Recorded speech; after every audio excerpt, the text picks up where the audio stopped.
Hello everyone, welcome back to GGN. This is part 3, the final part for today for Thursday, July 18th, 2013. I'm Darko. I got some interesting news here, especially some conspiracy news, but also we'll start with the economy.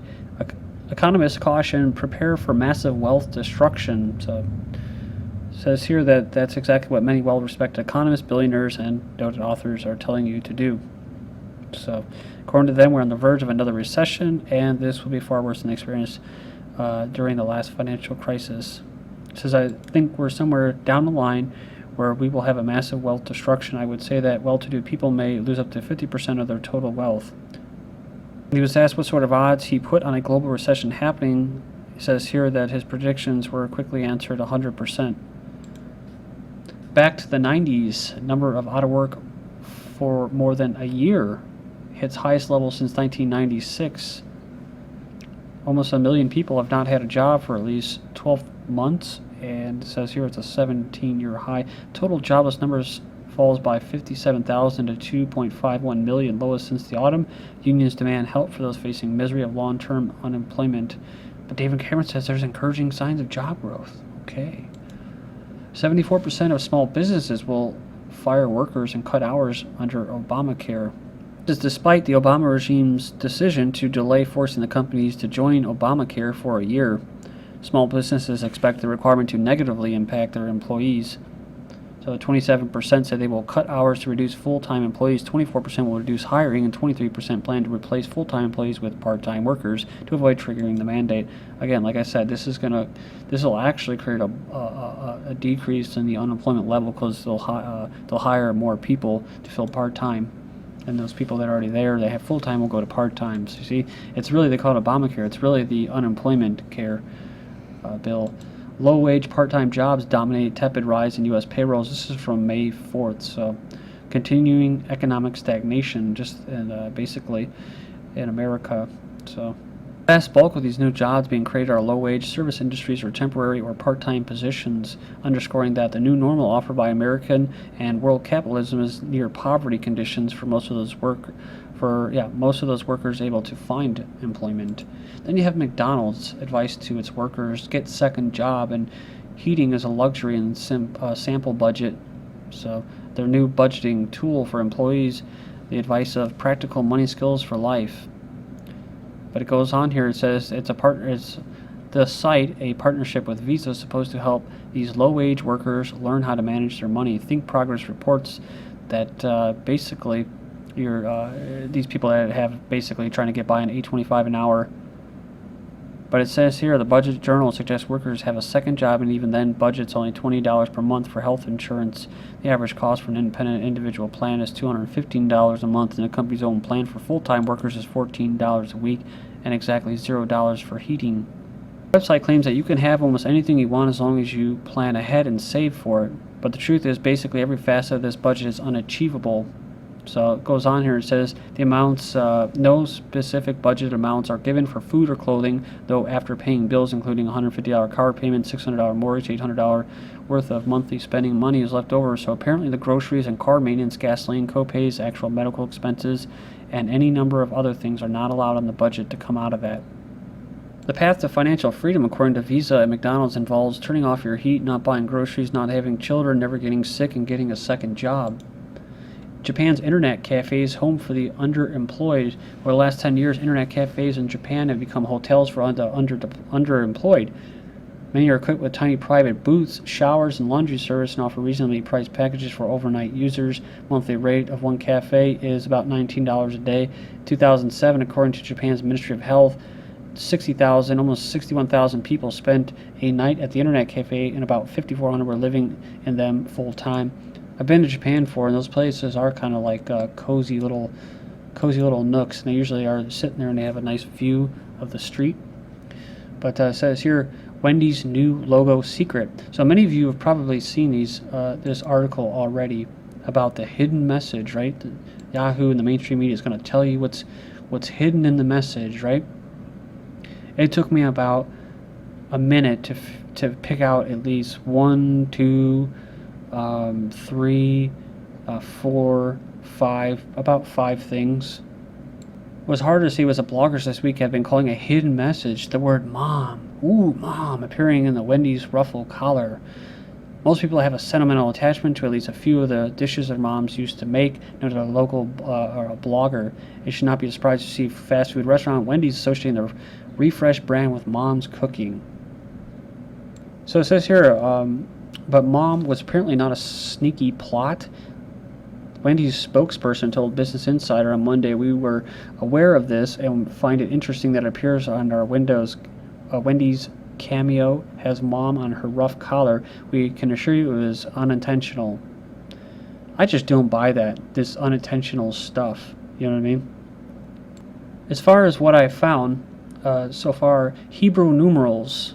You have this right here. The Mom is actually this 111 or whatever the heck it's called. These letters or numbers 111 is actually 666. Then you have the O, which actually represents 60, or usually the zeros. Zero. I've heard this in different types of areas about the zero being null or having no value. So that's actually a 6, and of course, so you have 666, 6, 666. So and almost it does look creepy. So there's definitely something there. Also, you have also a head with horns right there. And again, like I put here, because someone talked about the W right there. A W is really a V plus a V, which is Hebrew for Vav or VAV or 6. So another 6 there. It says here that I basically put this in a comment. It's funny because this little logo is filled with hidden symbolism. On the side of her head, inside the circle, is white space. It says here it looks like 2 snakes. That's right there, 2 snakes. And then of course I know this is the Big Dipper. But I said that these look like, they look like dinosaurs. Someone said the Eye of Ra. I just went with the dragon. I just went with the reptilian thing, right? So it looks like 2 snakes on the side. Her nose looks like a snake or serpent. And then you have her eyes, to me, look like dragons. So, I mean, to me, that tells you who's run the show. Reptilians, I don't know. But, the snake, the serpent, some people call Zionists and that, they're associated with the serpents and that. Kind of a stretch, I know. But for whatever it's worth, they put it right in your face. Let you know who rules you. FBI withholds autopsy of Zarniev associate shot in the head during questioning. So they ordered the medical examiner in Florida not to release the autopsy report of a Chechen man who was killed during the FBI interview in May over his ties to one of the suspected Boston bombers. And then we have this. Rolling Stone defends Zarniev glam cover. Shrink this a little bit. And it says here, a glam cover amid outcry. So the magazine says negative response is similar to cover 43 years ago of mass murderer Charles Manson. They say it was within tradition of serious and thoughtful coverage, and of course, the whole Charles Manson thing has all kinds of conspiracies attached to it. They said the cover treatment turns the accused killer into a rock star. And remember, just recently you had the Woolwich. Suspect basically blowing kisses in court, and you had this individual blowing kisses in court. So is everything just a lie? Is everything just a set of props or something? Judge orders Ariel Castro, keep your eyes open. He pleads not guilty and gets admonished about looking down. So, but it goes on here. The most interesting part of the court, or the court hearing, is that to keep his head up and his eyes open because she wanted to make sure that he understood what was going on. When he flagged at one point, she told him again and responded, "I'm trying."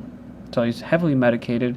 Again, this is what happened to the Colorado shooter, Holmes, falling asleep in court. I'm not saying whether this guy is guilty or not, but remember you had the first initial report saying, a friend saying that he had told him that he was part of the CIA. U.S. Navy vet, a real-life Jason Bourne, wakes up with no memory but speaks perfect Swedish. So, fictional character Jason Bourne is a covert intelligence operative, if you don't know, who survives an intense mind control reprogramming process to become a government assassin. After being shot while on an assassination mission, he forgets his identity, tries to discover his true past. Last week, a real-life Bourne awoke in a motel room while his ID revealed that he was a U.S. Navy veteran named Michael Boatwright. He awoke without any memory of being able to speak English whatsoever. He now speaks Swedish and insists his name is Johan Ek. When he looks in the mirror, he doesn't recognize his own face. He has no memory of his past. So I definitely believe that these things exist. It's pretty interesting. The latest Bourne movie, I just watched it recently, that the thing that stuck out was the wolves chasing him, because wolves don't, I don't know if this is true or not, but wolves don't attack or chase or hunt people. And so they were hunting him because his DNA, his whole genetic makeup had changed. It has to do with neuroscience, turning these people into super soldiers, as super assassins. And that's, of course, what possibly James Holmes was involved in, who now is actually converted to Islam, and he has a beard. So, but the other thing, too, is I do believe in past lives and reincarnation, so, and, it could have just been a past life coming up, Could have got a knock on the head, and that's what came out. I don't know. Kissinger, it's not the first story that's come out like that. Kissinger says terrorists are really people that reject the international system. Kissinger's definition of terrorism might surprise you. Well, it doesn't surprise me. But most of you already know he's former National Security Advisor, Secretary of State, as well as a member of the Bilderberg Group, CFR, Trilateral Commission, Bohemian Grove. He was seen giving the following speech: in the Middle East, we live in a different world. The nations do not represent historic entities in the same sense that European nations did. Turkey, of course, does, and Iran, in a considerable extent, does. But in the region in between, the borders were drawn by the victors of World War I on the basis largely of what facilitated their influence. So far, therefore, the identities of these countries and of their borders can be challenged more easily. What we in America call terrorists are really groups of people that reject the international system, and they're trying to regroup it to a radical Islamic fundamentalist kind. They say clearly Kissinger is saying that because many Middle Eastern countries do not have what appears to be, in his view, the historical significance of older countries, they are wide open for attack, regime change, and reordering. At least that's what they say. How do you think someone with Kissinger's perspective would see American patriots who reject the United Nations or central banking system? Surely he sees them as terrorists as well. If the state held similar views and used the terrorist label which is used in this country like streaming fire in a theater to circumvent the Constitution on a daily basis, such resistors to the New World Order would be instantly criminalized, marginalized, and marked for imprisonment or death. I've covered this before. I think even Cass Sunstein sees people like that as terrorists. And then you have this Dr. Cuckoo. Remember, I like going to this back to this source because it's very creepy. It sent chills down my spine when I heard him say this because I knew exactly what he was talking about. If you're against world government, you're a terrorist. So basically he's talking about the three types of extraterrestrials and how they're building up to a global government and all that. Stage 1, Stage 2, Stage 0. So he says here, the future of human civilization is world government. If you don't agree, you might be a terrorist. Conspiracy theorists aren't crazy. May 21st, 2013. So it says here from the New York Times Magazine, what psychologists can't know exactly what goes on inside our heads. They have, through surveys and laboratory studies, come up with a set of traits that correlate well with conspiracy belief. In 2010, a co-author summarized this research in The Psychologist, a scientific journal. They found, perhaps surprisingly, that believers in conspiracy theories are more likely to be cynical about the world in general and politics in particular. Conspiracy theories also seem to be more compelling to those with low self-worth, especially with regard to their sense of agency in the world at large. Conspiracy theories appear to be a way of reacting to uncertainty and powerlessness, i.e. you're a terrorist if you don't like world government. It says here, economic recessions, terrorist attacks, and natural disasters are massive, looming threats, but we have little power over when they occur or when they happen afterwards. So the problem is I wouldn't have a problem with the economy. The problem is that it's not an open market. It's not a free market. It's a completely rigged market from the top down.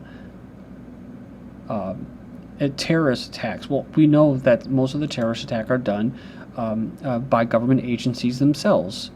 And they blame it on what? A fundamentalist, traditionalist, and natural disasters. Well, most of the disasters aren't natural, like Fukushima, different types of hurricanes. They're actually artificial disasters created through weather modification. I just found, this is the actual article I wanted from 5 days ago. Conspiracy theorists are saying government dupes are crazy and hostile. Since though conspiracy commenters are expressing what is now conventional wisdom, while anti-conspiracy commenters are becoming a small beleaguered minority. That's why the mainstream views are no longer representing the majority. So they found that anti-conspiracy commenters often displayed anger and hostility. Those who favored the official count of 9/11 were more hostile when trying to persuade their rivals, and that they have their own conspiracy theories. This is GGN, and I'm Darko. Thank you, and God bless.